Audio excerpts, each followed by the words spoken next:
Hello বন্ধুরা, তোমরা সবাই কেমন আছো? আশা করি তোমরা সবাই ভালো আছো, কিন্তু আমি ভালো নেই। একদম আমার কয়েকদিন ধরে শরীর খারাপ, মানে দোল যাওয়ার পর থেকেই আমার একেবারে শরীরটা খারাপ। আর এদিকে দেখো, আমি তোমাদেরকে দেখানোর চেষ্টা করছি, আমার মুখের মধ্যে বেশ কিছু দানা দানা বেরিয়েছে। আমি ঠিক বুঝতে পারছি না যে জিনিসটা কি, কিন্তু দেখো কীরকম একটা বেরিয়েছে মুখের মধ্যে, 3-4 জায়গায় এরকম বেরিয়েছে। যাই হোক, সকালবেলা ঘুম থেকে উঠে গেছি। কালকে শরীরটা এতটাই অসুস্থ ছিল যে কাজে যাই হোক করে যাওয়ার পরে আমাকে বাড়িতে ওলা করে বাড়িতে পাঠিয়ে দেওয়া হয়েছিল। তো আজকের একটু ঠিক লাগছে। সকালবেলা ঘুম থেকে উঠেই দেখো চা দুজনে চলে এলো, আজকের কর্তারও ছুটি।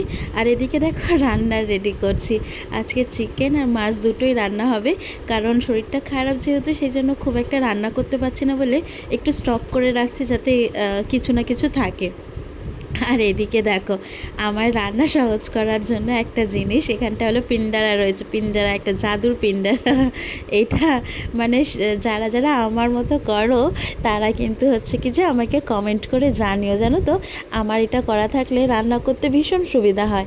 এদিকে দেখো রসুন বাটা, তারপরে হচ্ছে আদা বাটা, শুকনো লঙ্কা বাটা, কাঁচা লঙ্কা বাটা, এইগুলো আমি বাটা করে রেখেছি, জানো তো। এরকম করে বাটা করে রাখলে আমার রান্না করতে ভীষণ সুবিধা হয়। আমার কেন, মানে এরকম রান্নার জন্য এটা সত্যি ভীষণ সুবিধার হয়। কিন্তু আমাদের দুজনে যেহেতু রান্না হয়, তার জন্য আমরা সঙ্গে সঙ্গেই করে নিই। কিন্তু এখন যেহেতু বললাম না শরীরটা একটু খারাপ, তার জন্য আমি একটু স্টক করে রাখলাম, যাতে কয়েকদিন রান্না করতে পারি।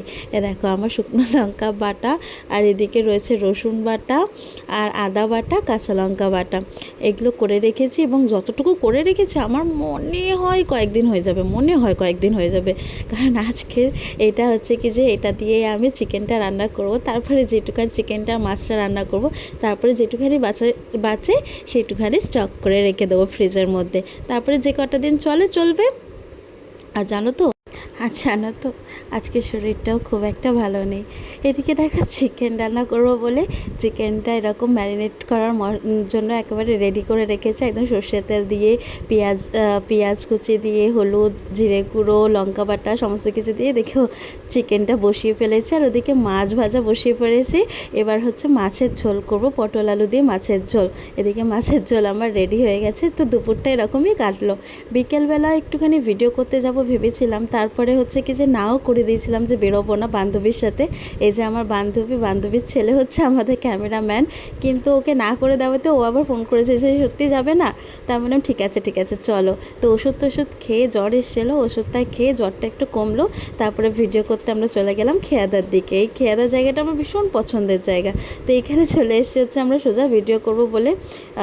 তো দেখি কয়েকটা ভিডিও করি, কতটুকু শরীরটা দেবে জানি না, কিন্তু কয়েকটা রিলস বানানোর খুব ইচ্ছে।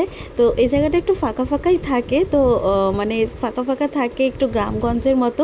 ভীষণ ভালো লাগে জায়গাটা, ভীষণ মন পছন্দের মতো জায়গা। জানোই এমনিতে সব আমার বন্ধুরা যে আমার একটু গাছপালা, পুকুর, মাঠ, ঘাট এগুলো ভীষণ পছন্দ লাগে।